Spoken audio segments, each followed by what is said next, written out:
Buat teman-teman yang ingin latihan soal SKB pengelola pengadaan barang jasa pemerintah, silakan tekan tombol subscribe-nya dan nyalakan loncengnya agar teman-teman dapat informasi video terbaru dari saya yang bermanfaat bagi teman-teman. Kali ini kita akan membahas lanjutan soal SKB pengelola pengadaan barang jasa pemerintah pada bagian yang keempat. Ada 25 soal yang akan kita bahas seperti biasa. Di deskripsi telah saya lampirkan link Google Form-nya. Silakan teman-teman untuk mengerjakan terlebih dahulu. Baik, kita langsung saja mulai yang soal yang pertama. Masa pemeliharaan untuk pekerjaan pembangunan gedung rumah sakit Universitas Sumatera Utara adalah A. Paling singkat 3 bulan, B. Paling singkat 6 bulan, C. Paling singkat 5 bulan, D. Paling lama 1 tahun, E. Paling lama 5 bulan. Untuk menjawab soal nomor 1 ini, kata kunci yang harus kita lihat di sini yang pertama yaitu jenis pekerjaan. Pembangunan gedung rumah sakit Universitas Sumatera Utara merupakan pekerjaan konstruksi. Mari kita lihat peraturan Perlem LKPP nomor 9 tahun 2018 pada lampiran bagian 82D disebutkan bahwa masa pemeliharaan paling singkat untuk pekerjaan permanen selama 6 bulan untuk pekerjaan konstruksi. Jadi jawaban yang benar di sini yaitu yang B. Lanjut soal nomor 2. Yang termasuk dalam tujuan pengadaan barang jasa adalah A. Mendorong pelaksanaan penelitian dan industri kreatif, B. Mendorong penggunaan barang atau jasa dalam negeri dan SNI, C. Melaksanakan PBJ yang lebih terbuka, transparan, dan kompetitif, D. Memberikan kesempatan kepada UMKM, E. Meningkatkan produk dalam negeri. Untuk menjawab soal nomor 2, kita harus lebih teliti antara tujuan dan kebijakan perbedaannya ya. Mari kita lihat di dalam Perpres 16 tahun 2018 bab 2 pasal 4 disebutkan bahwa ada beberapa tujuan pengadaan barang jasa. Yang pertama, menghasilkan barang atau jasa yang tepat dari setiap uang yang dibelanjakan, diukur dari aspek kualitas, jumlah waktu, biaya, lokasi, dan penyedia. Yang kedua, meningkatkan penggunaan produk dalam negeri. Jadi jawaban di sini adalah yang E. Untuk yang A sampai yang D ini merupakan kebijakan pengadaan barang jasa. Lanjut soal nomor 3. Pekerjaan pembangunan Hotel Parnajaya di Kabupaten Samosir yang dikerjakan oleh PT TBP dihentikan sementara karena pandemi Corona. PPK atau PT TBP memberitahukan tentang terjadinya keadaan KR kepada salah satu pihak secara tertulis dalam waktu sejak menyadari atau seharusnya menyadari atas kejadian. A. 30 hari kalender, B. 30 hari kerja, C. 14 hari kalender, D. 14 hari kerja, dan E. 7 hari kalender. Untuk menjawab soal nomor 3 ini bisa kita lihat di dalam Perlem LKPP nomor 9 tahun 2018 disebutkan bahwa dalam hal terjadi keadaan kahar, PPK dan penyedia memberitahukan tentang terjadinya keadaan kahar kepada salah satu pihak secara tertulis dalam waktu paling lambat 14 hari kalender sejak menyadari atau seharusnya menyadari kejadian atau keadaan yang merupakan keadaan kahar. Yang jadi pertanyaan, apakah pandemi Corona merupakan keadaan kahar? Ya, contoh keadaan kahar dalam kontrak pengadaan barang jasa tidak terbatas pada, yaitu yang pertama bencana alam dan bencana non-alam, serta bencana sosial, pemogokan, kebakaran, kondisi cuaca ekstrim, dan gangguan industri lainnya. Sementara pandemi Corona merupakan bencana non-alam, jadi termasuk dalam keadaan kahar. Jadi jawabannya adalah yang C, 14 hari kalender sejak menyadari atau seharusnya menyadari atas kejadian. Lanjut soal nomor 4. Yang bertugas menetapkan UKPBJ sebagai agen pengadaan setelah memenuhi syarat adalah A. PA atau KPA, B. Pokja pemilihan, C. LKPP, D. PPK, E. Pejabat pengadaan. Untuk menjawab soal nomor 4 ini bisa kita lihat ya peraturan tentang agen pengadaan pada Perlem LKPP nomor 16 tahun 2018. Pada pasal 6 ayat yang pertama disebutkan LKPP mengundang UKPBJ yang telah memenuhi syarat sebagaimana dimaksud dalam pasal 4 untuk ditetapkan sebagai agen pengadaan.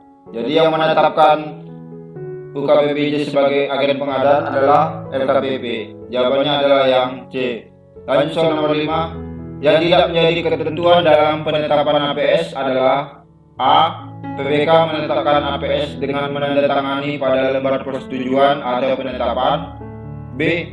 APS yang sah adalah yang telah ditandatangani oleh Pokja dan PPK. C. Nilai APS paling tinggi sama dengan nilai pagu anggaran. D. Penetapan APS paling lambat 28 hari kerja sebelum batas akhir penyampaian penawaran untuk pasca kualifikasi. E. APS yang sah adalah yang ditandatangani oleh PPK. Untuk menjawab soal nomor 5, kita lihat di dalam Perlem LKPP nomor 9 tahun 2018 pada lampiran bagian 223. PPK menetapkan APS dengan menandatangani pada lebar persetujuan atau penetapan. Yang A memenuhi ketentuan. Selanjutnya APS yang sah adalah yang ditandatangani oleh PPK. Sementara yang B ini ada Pokja dan PPK. Jadi ini tidak sesuai ketentuannya, jadi jawabannya adalah yang B. Lanjut soal nomor 6. Pengawasan pelaksanaan sewa kelola meliputi pengawasan kecuali A. Administrasi, B. Teknis, C. Kemajuan pelaksanaan kegiatan, D. Anggaran pendapatan belanja negara, dan E. Keuangan. Untuk menjawab soal nomor 6, tentu saja kita lihat di peraturan tentang sewa kelola pada Perlem nomor 8 tahun 2018 pasal 15 ayat 3 disebutkan bahwa pengawasan pelaksanaan sewa kelola meliputi pengawasan administrasi, teknis, dan keuangan serta kemajuan pelaksanaan kegiatan. Jadi anggaran pendapatan belanja negara bukan pengawasan sewa kelola ya. Jadi jawabannya adalah yang D. Anggaran pendapatan belanja negara. Lanjut soal nomor 7. Berikut ini yang telah ditetapkan oleh PPK dalam persiapan pengadaan kecuali A. Spesifikasi teknis atau KAK, B. RAB, C. APS, D. Rancangan kontrak, E. Jaminan uang muka. Untuk menjawab soal nomor 7 dapat kita lihat di dalam Perlem LKPP nomor 9 tahun 2018 pada lampiran bagian 2 disebutkan persiapan pengadaan dilaksanakan oleh PPK berdasarkan RKA kementerian atau lembaga atau RKA perangkat daerah dan dokumen perencanaan pengadaan barang jasa. Persiapan pengadaan barang jasa meliputi yang pertama, review dan penetapan spesifikasi teknis. Jadi spesifikasi teknis merupakan persiapan pengadaan yang dilakukan PPK. Selanjutnya, penetapan spesifikasi teknis atau KAK, penyusunan dan penetapan APS termasuk ya yang ditetapkan. Selanjutnya, penyusunan dan penetapan rancangan kontrak, ya rancangan kontrak ditetapkan. Selanjutnya, PPK juga menetapkan jaminan uang muka. Jadi yang tidak ditetapkan oleh PPK pada saat persiapan pengadaan yaitu yang B, RAB. Lanjut soal nomor 8. PA atau KPA menetapkan tim pengawas pada sewa kelola tipe A tipe 1 dan tipe 4, B tipe 4, C tipe 1, tipe 2 dan tipe 3, D tipe 3, E semua tipe sewa kelola. Untuk menjawab soal nomor 8 bisa kita lihat di dalam Perlem LKPP nomor 8 tahun 2018 pada pasal 4 ayat 5 disebutkan bahwa Penetapan penyelenggara swakelola dilakukan sebagai berikut. Tipe pertama, penyelenggara swakelola ditetapkan oleh PA atau KPA, artinya tim pengawas, tim pelaksana, dan tim persiapan ditetapkan oleh PA atau KPA. Selanjutnya untuk tipe 2, tim persiapan dan tim pengawas ditetapkan oleh KPA. Berarti tipe 2, PA atau KPA juga menetapkan tim pengawasnya. Selanjutnya untuk tipe 3, tim persiapan dan tim pengawas ditetapkan oleh PA atau KPA. Tipe 3 juga tim pengawasnya ditetapkan oleh PA atau KPA. Selanjutnya untuk tipe 4, penyelenggara swakelola ditetapkan oleh pimpinan kelompok masyarakat pelaksana swakelola. Jadi untuk tipe 4 itu semua penyelenggaranya ditetapkan oleh kelompok masyarakat. Jadi untuk jawaban di sini yang benar adalah yang C, tipe 1, tipe 2, 3, tipe 1, tipe 2, dan tipe 3. Tim pengawasnya ditetapkan oleh PA atau KPA. Lanjut soal nomor 9. Pada tender internasional, apabila dalam pelaksanaannya terjadi perubahan kontrak, maka ketentuan tentang perubahan kontrak dimasukkan ke dalam A. Addendum kontrak, B. Syarat-syarat kontrak, C. Spesifikasi teknis atau KAK, B. RAB, E. Dokumen penawaran. Untuk menjawab soal nomor 9 dapat kita lihat di dalam peraturan LKPP nomor 10 tahun 2018 pada lampiran yang pertama bagian 2.27. Dalam pelaksanaan kontrak dapat terjadi perubahan kuantitas pekerjaan yang dilakukan yang membutuhkan perubahan kontrak. Ketentuan tentang perubahan kontrak harus dimasukkan ke dalam syarat-syarat kontrak. Jadi jawabannya yang benar adalah yang B. Lanjut. PPK melakukan koordinasi persiapan swakelola setelah penetapan A. RAB, B. Spesifikasi teknis, C. DIPA atau DPA, D. Renja KL, dan E. RPUS. Untuk menjawab nomor 10 dapat kita lihat di dalam Perlem LKPP nomor 8 tahun 2018 pada lampiran bagian 31, 41, 51, dan 61 bahwasanya disebutkan PPK mengkoordinasikan persiapan swakelola setelah penetapan DIPA atau DPA. Jadi untuk tipe 1 sampai tipe 4 PPK melakukan koordinasi persiapan swakelola setelah penetapan DIPA atau DPA. Jawabannya adalah yang C. Lanjut soal nomor 11. Proses pemilihan penyedia melalui tender internasional dilaksanakan paling cepat A. Setelah pengumuman RUP, B. Setelah penetapan alokasi anggaran, C. Setelah penyusunan pagu indikatif, D. Setelah penetapan pagu indikatif, E. Setelah penetapan pagu anggaran. Untuk menjawab nomor 11 ini tentu saja kita lihat di peraturan Perlem LKPP nomor 10 tahun 2018 tentang tender internasional disebutkan bahwa proses pemilihan sebagaimana dapat dilaksanakan paling cepat setelah penetapan pagu indikatif. Jadi paling cepat dilaksanakan setelah penetapan pagu indikatif. Jawabannya adalah yang D. Lanjut soal nomor 12. Pembayaran yang dilakukan PPK dalam pelaksanaan swakelola adalah kecuali A. Pembayaran upah tenaga kerja, B. Pembayaran gaji atau honorarium narasumber, C. Pembayaran jasa lainnya atau jasa konsultansi, D. Pembayaran pajak, E. Pembayaran peralatan atau suku cadang.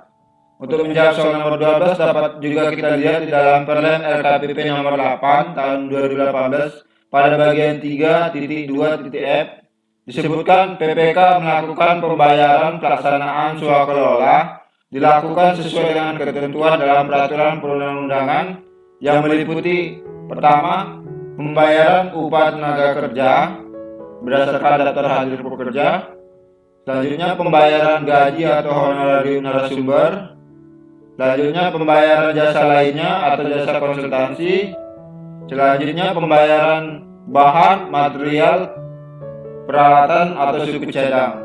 Jadi yang tidak termasuk pembayaran yang dilakukan PPK adalah yang D. Lanjut soal nomor 13. Penilaian kualifikasi pada peserta pemilihan tender internasional meliputi kecuali A. Pengalaman dan kinerja peserta pemilihan dalam melaksanakan kontrak yang sama. B. Kapabilitas peserta pemilihan terkait dengan personil, peralatan, dan fasilitas produksi. C. Komitmen terhadap kontrak yang sedang dilaksanakan saat ini dan kemajuannya atau progresnya. D. Menandatangani fakta integritas. Dan E. Kondisi keuangan 3-5 tahun terakhir. Untuk menjawab soal nomor 13, tentu saja kita lihat di dalam peraturan LKPP nomor 10 tahun 2018 disebutkan bahwa penilaian kualifikasi untuk mengetahui kemampuan peserta pemilihan untuk melaksanakan pekerjaan yang dimintakan sebaik-baiknya. Penilaian kualifikasi meliputi yang pertama, pengalaman dan kinerja peserta pemilihan dalam melaksanakan kontrak yang sama. Selanjutnya, kapabilitas serta pemilihan terkait dengan personil, peralatan, dan fasilitas produksi. Selanjutnya, komitmen terhadap kontrak lain yang sedang dilaksanakan saat ini, kemajuannya dan progresnya. Selanjutnya, kondisi keuangan 3-5 tahun terakhir. Jadi yang tidak termasuk dalam penilaian kualifikasi pada peserta pemilihan tender internasional yaitu yang D. Lanjut soal nomor 14. Berikut ini yang digunakan menjadi dasar pengusulan dan penyusunan RKA, KL, dan RKAPD antara lain kecuali A. Spesifikasi teknis atau KAK. B. RAB. C. Calon pelaksana swakelola.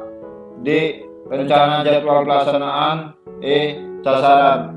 Untuk menjawab soal nomor 14, kita lihat di dalam peraturan perlen LKPP nomor 8 tahun 2018 pada lampiran bagian 2 disebutkan bahwa hasil perencanaan swakelola berupa spesifikasi teknis, KAK, RAB, rencana jadwal pelaksanaan, dan calon pelaksana swakelola digunakan sebagai dasar pengusulan dan penyusunan RKA, KL, dan RKAPD. Jadi di sini yang tidak menjadi dasar pengusulan dan penyusunan RKA, KL, dan RKAPD yaitu yang E, sasaran. Lanjut soal nomor 15. Dalam pekerjaan tender internasional, ruang lingkup pekerjaan, ringkasan spesifikasi pekerjaan, dan persyaratan kualifikasi harus dimasukkan ke dalam A. Dokumen penawaran. B. Dokumen spesifikasi teknis. C. Dokumen kualifikasi. D. Dokumen teknis. Dan E. Dokumen tender. Untuk menjawab soal nomor 16, tentu saja kita lihat di dalam peraturan nomor 10 tahun 2018 pada bagian 2.6.4 disebutkan bahwa ruang lingkup pekerjaan, ringkasan spesifikasi pekerjaan, dan persyaratan kualifikasi harus dimasukkan ke dalam dokumen kualifikasi. Jadi jawabannya adalah yang C. Lanjut soal nomor 16. Sasaran pekerjaan swakelola disusun oleh titik-titik dan ditetapkan oleh A. Tim persiapan garis penghubung PA atau KPA. B. PPK garis penghubung PA atau KPA. C. Tim persiapan garis penghubung PPK. D. Tim perencana garis penghubung PA atau KPA. Dan E. Tim pengawas garis penghubung PPK. Untuk menjawab soal nomor 16 dapat kita lihat di dalam peraturan perlen LKPP nomor 8 tahun 2018 ada tabel persiapan swakelola. Dapat kita lihat di situ bahwasanya penetapan sasaran yaitu tim penyusunnya merupakan tim persiapan, sedangkan penetapannya adalah PA atau KPA. Jadi jawaban di sini yang benar adalah yang A. Lanjut soal nomor 17. Yang menyusun dan menetapkan pagu indikatif yaitu A. Menteri PUPR. B. Presiden. C. DPR. D. Menteri Keuangan dan Bappenas. E. Menteri Keuangan.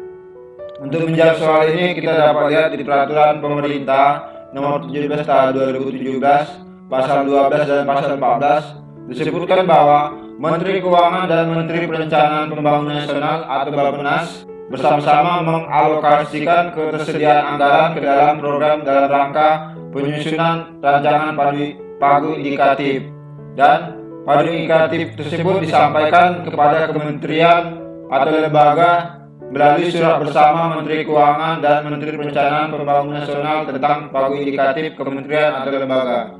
Jadi jawaban di sini yang benar adalah yang D. Lanjut soal nomor 18. Pihak yang membantu PPK dalam negosiasi harga dan teknis dalam tim pelaksana adalah A. PA, B.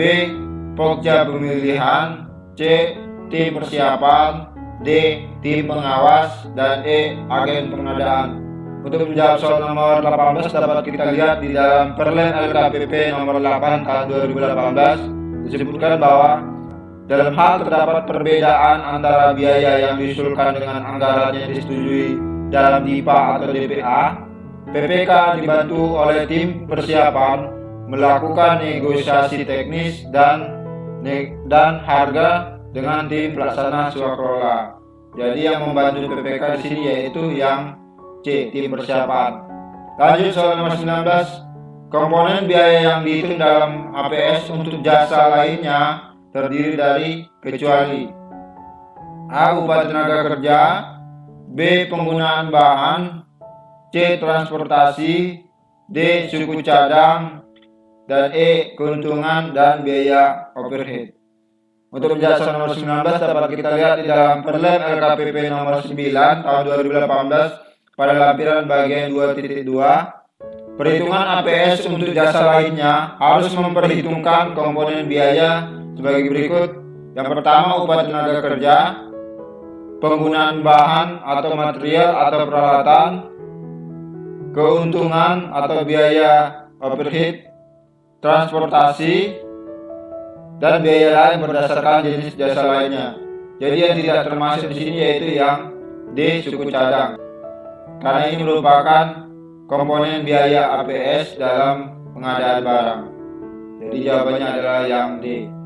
Lanjut soal nomor 20. Kementerian PUPR akan melakukan pengadaan secara swakelola dengan kelompok masyarakat tani. Pihak yang menyampaikan undangan kepada kelompok masyarakat tani tersebut adalah A. PPK, B. Pokja pemilihan, C. Tim persiapan, D. PA, E. UKPBJ. Untuk menjawab soal nomor 20 dapat kita lihat di dalam Perlen LKPP nomor 8 tahun 2018 pada bagian 2.3.D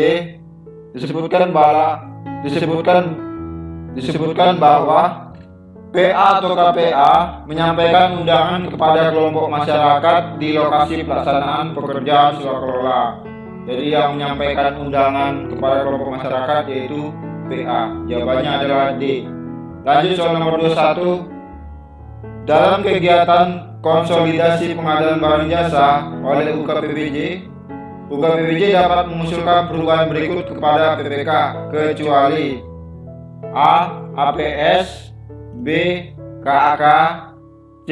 Rancangan kontrak, D. RAB, dan E. Spesifikasi teknis.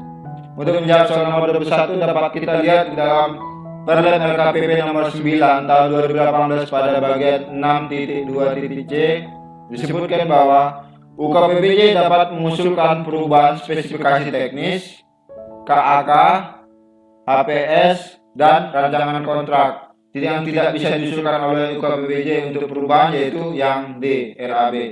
Lanjut soal nomor 22. Di bawah ini yang merupakan pengawasan teknis pelaksanaan dan asis swakelola untuk mengetahui realisasi fisik kecuali A. Pengawasan kemajuan pelaksanaan kegiatan, B. Pengawasan sarana prasarana atau peralatan, C. Pengawasan penggunaan tenaga kerja, D. Pengawasan material dan bahan, dan E. Pengawasan jangka waktu pelaksanaan. Untuk menjawab soal nomor 22 dapat kita lihat di dalam Perlen LKPP nomor 8 tahun 2018 pada bagian 3.3.B disebutkan bahwa pengawasan teknis pelaksanaan dan asis swakelola untuk mengetahui realisasi fisik meliputi yang pertama pengawasan kemajuan pelaksanaan kegiatan, yang kedua pengawasan penggunaan tenaga kerja, Yang ketiga, penggunaan tenaga terampil atau tenaga pendukung dan jasa konsultansi. Selanjutnya, pengawasan terhadap sarana prasarana, peralatan atau material dan bahan.